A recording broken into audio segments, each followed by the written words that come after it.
Welcome again to my YouTube channel. Today we are going to finish the last component of cardiovascular system, which is blood. But before proceed, there are different questions in which people ask themselves about blood. Here I got a few of them. I'll display it. Then after this lecture, I'll give their answers. So let's go together from the beginning up to the end of this video. And if it will be benefit to you, don't forget to subscribe my YouTube channel. Number 1. Despite the fact that white blood cells help to protect the body from disease, is having excess amount of white blood cell will be health or disease? Number 2. Why viscosity of the blood is higher in male than in female? Number 3. Why there is supernatant fluid soon after blood clotting and what its name? Number 4. Why people living in higher altitude having large number of red blood cells? Number 5. Why blood is connective tissue? And number 6. Why pregnant and ladies after puberty they are advised to take food with sufficient amount of iron? Blood is the connective tissue which is vital transporting system of the body that is continuously circulating in the vascular system. Like other connective tissues, blood rises from mesodermos and has matrix. Blood is a fluid in nature which is approximately to 5 liters in the human body of an adult. The branch of science that deals with the study of the blood and disease related to it is known as hematology. Properties of the blood. Number 1. pH of the blood.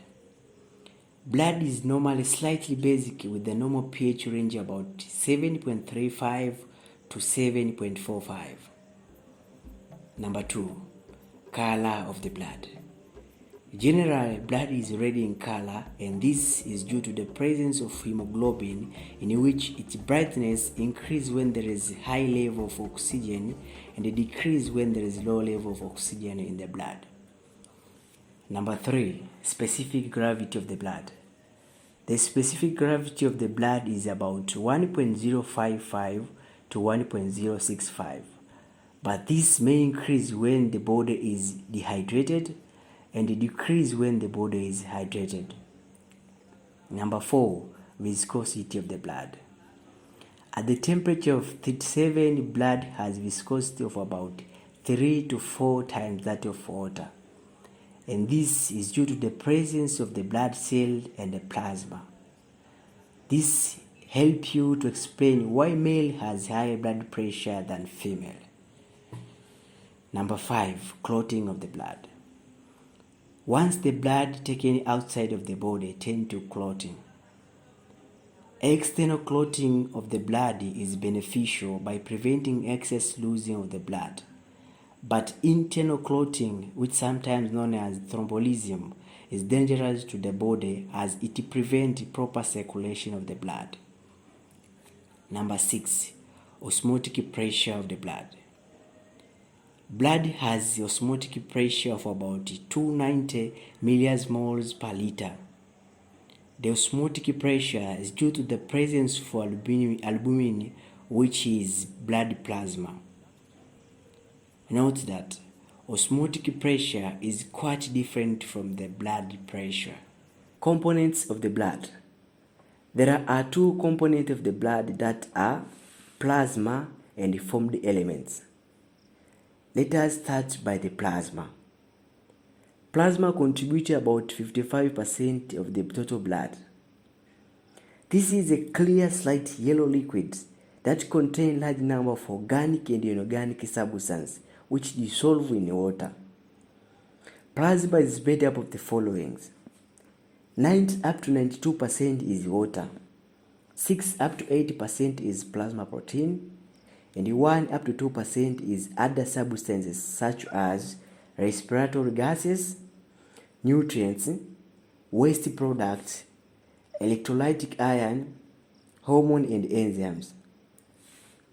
Plasma protein is a main constituent of the plasma with the normal value of about 6 up to 8 grams per 100 milliliters.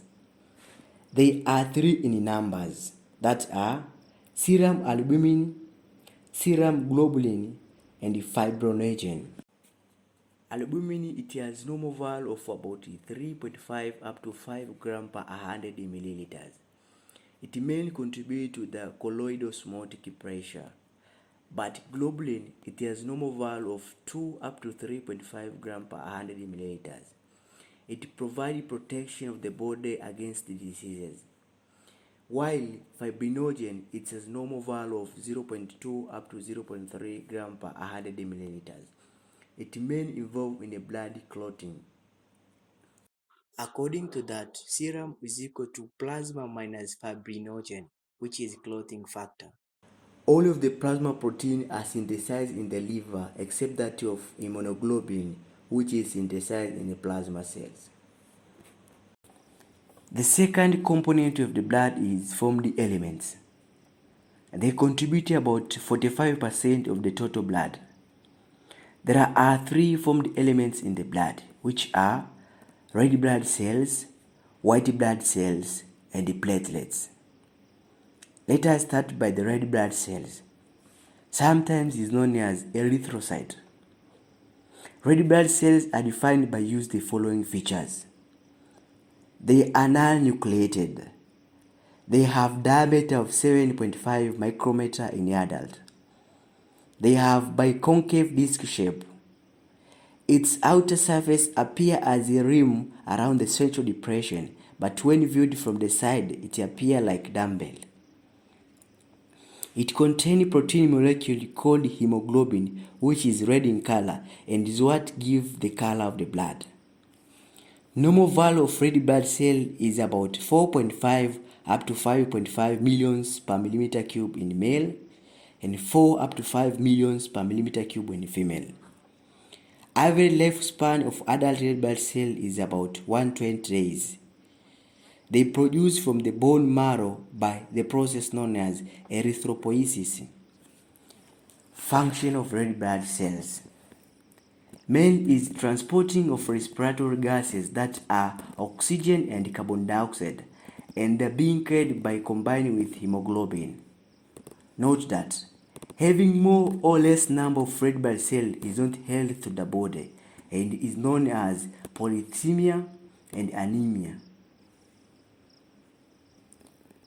Second one is white blood cells, sometimes known as leukocytes.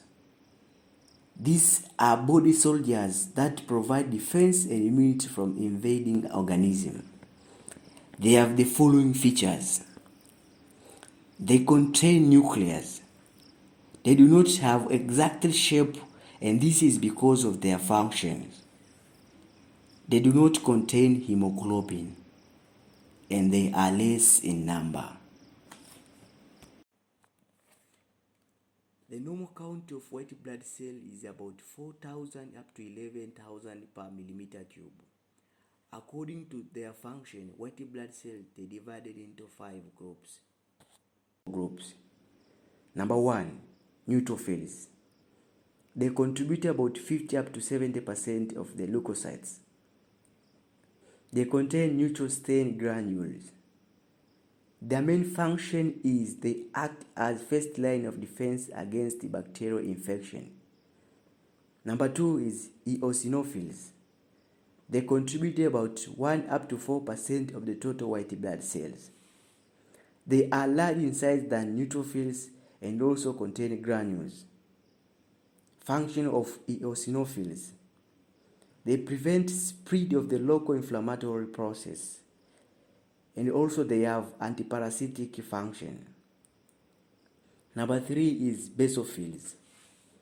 They contribute about 0 up to 1% of the total white blood cells.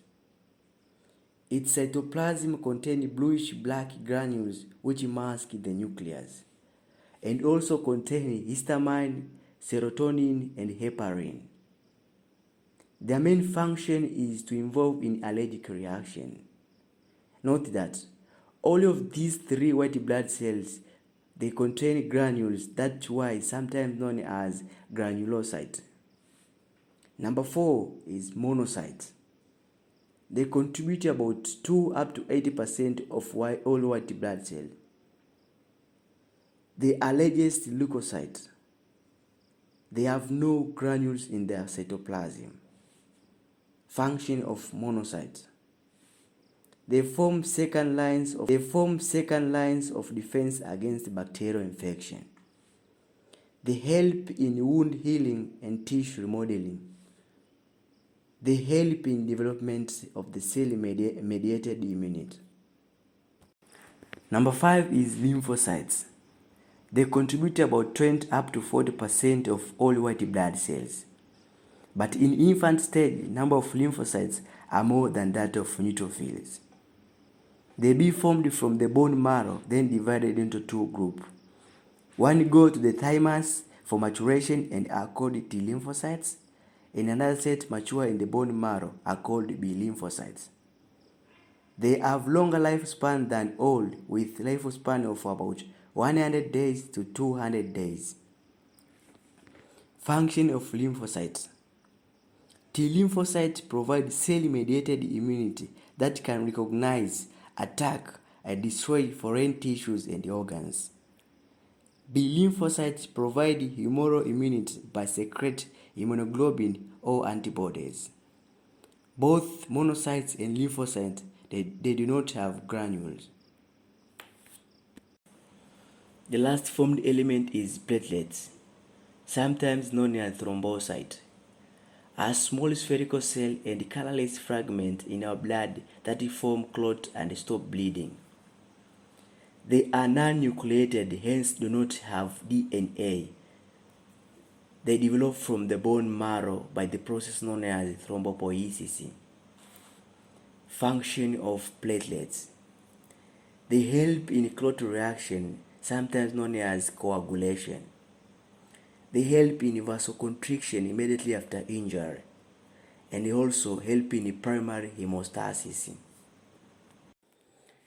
Up to there now, you can easily answer that questions and other that related to hematology by using this concept. But if will not be enough, I'll display their answers here so as to make you understand better. And if you have any question related to the blood and cardiovascular system in large, you may put it on the comment section, then they will be answered immediately. Thanks for today. I would like to end here, but don't forget to subscribe, like, comment and share so as to get any new video soon after be uploaded.